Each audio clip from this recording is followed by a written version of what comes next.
Hello guys, welcome back again to Indian Coding. So in this lecture we'll learn about operators in C++. तो operators क्या होते हैं? Operators की help से हम क्या करते हैं? ऑपरेशन परफॉर्म कर सकते हैं अपने वेरिएबल्स पे और उनकी वैल्यूज़ के साथ में, ठीक है? जैसे हमने सम का प्रोग्राम बनाया तो हमें दो नंबर को ऐड करना था, तो हमने क्या किया? हमने एडिशन ऑपरेटर का यूज़ किया था, ठीक है?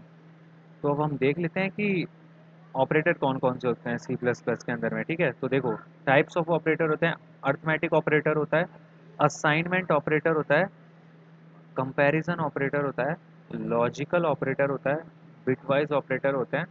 तो अब हम एक एक करके ऑपरेटर्स को देख लेते हैं, ठीक है? तो देखो, सबसे पहला जो ऑपरेटर होता है वो क्या होता है? Arithmetic operator. तो देखो, एडिशन हो गया, सब्ट्रैक्शन हो गया, मल्टीप्लिकेशन हो गया, डिवीजन हो गया, या फिर मॉड्यूलस हो गया, या फिर इंक्रीमेंट ऑपरेटर हो गया, या डिक्रीमेंट ऑपरेटर हो गया। इसको क्या बोलते हैं हम? अर्थमेटिक ऑपरेटर बोलते हैं। अब हम आते हैं असाइनमेंट ऑपरेटर। असाइनमेंट ऑपरेटर क्या होता है? जैसे हमने किया इंट ए इक्वल्स टू और 10, तो ये जो हमने 10 के अंदर में वैल्यू डाली है और ये जो हमने ये ऑपरेटर यूज़ किया है, इसको क्या बोलते हैं? Assignment operator. कंपैरिजन ऑपरेटर होता है जब हम दो वैल्यू के बीच में कंपेयर करते हैं। जैसे देखो, जैसे मेरे को कंपेयर करना है ए इज इक्वल्स टू बी, ये जब हम डबल इक्वल का यूज़ करते हैं तो इसको क्या बोलते हैं? कंपैरिजन ऑपरेटर बोलते हैं, ठीक है? इसको बोलते हैं कंपैरिजन ऑपरेटर, ठीक है? जैसे और एक चीज़ मैं बताता हूँ आपको, जैसे असाइनमेंट ऑपरेटर होता है, ये तो है ही असाइनमेंट ऑपरेटर, इसके साथ में और भी हो सकते हैं। जैसे ये क्या हो सकता है? ये प्लस इक्वल हो सकता है, ठीक है? ये माइनस इक्वल हो सकता है, ये डिवाइड इक्वल हो सकता है, ये मल्टीपल इक्वल हो सकता है, ठीक है?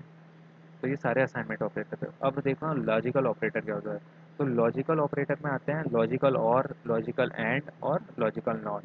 तो और क्या होता है? और के अंदर में होता है दोनों की दोनों कंडीशन, जैसे हम प्रोग्राम बनाते हैं तो उसके अंदर क्या होनी चाहिए? हमारी दोनों की दोनों कंडीशन सही होनी चाहिए। जैसे मैंने इफ़ लिखा, कोई बात नहीं, इफ़ हम बाद में समझ लेंगे, आप अभी चिंता मत करो। देखो, मैंने लिखा ए इज इक्वल्स टू बी, ए तो बराबर होना चाहिए बी के, और क्या होना चाहिए? एंड होना चाहिए ए बराबर होना चाहिए 10 का, ठीक है? तभी इफ वाला जो ब्लॉक है वो तभी चलेगा जब ये दोनों कंडीशन क्या होगी? ट्रू होगी। देखो, ये एंड है, ये क्या है? लॉजिकल ऑपरेटर है। अगर एंड का यूज़ क्या होता है? दोनों कंडीशन अगर ट्रू होगी, जैसे ये हो गई पहली condition, A is equals to B and A is equals to 10। If both the conditions are true, then only the if block will be executed, okay? अगर दोनों में से एक भी फॉल्स है तो इफ का ब्लॉक नहीं चलेगा। अब आते हैं और पे। और क्या होता है? ये होता है और में क्या होता है? दोनों में से एक भी कंडीशन अगर ट्रू हो गई तो हमारा इफ का ब्लॉक चल जाएगा, ठीक है गाइस? तो ये लॉजिकल ऑपरेटर थे। अब हम देख लें बिटवाइज एंड क्या होता है। बिटवाइज में क्या होता है? एक तो होता है बिटवाइज एंड ऑपरेटर, एक होता है बिटवाइज और ऑपरेटर, ठीक है? तो आप लॉजिकल में और बिटवाइज में कभी कंफ्यूज मत हो जाना, ठीक है?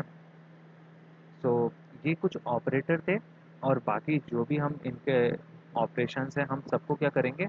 अपने प्रोग्राम्स में आगे यूज़ करके सीख लेंगे।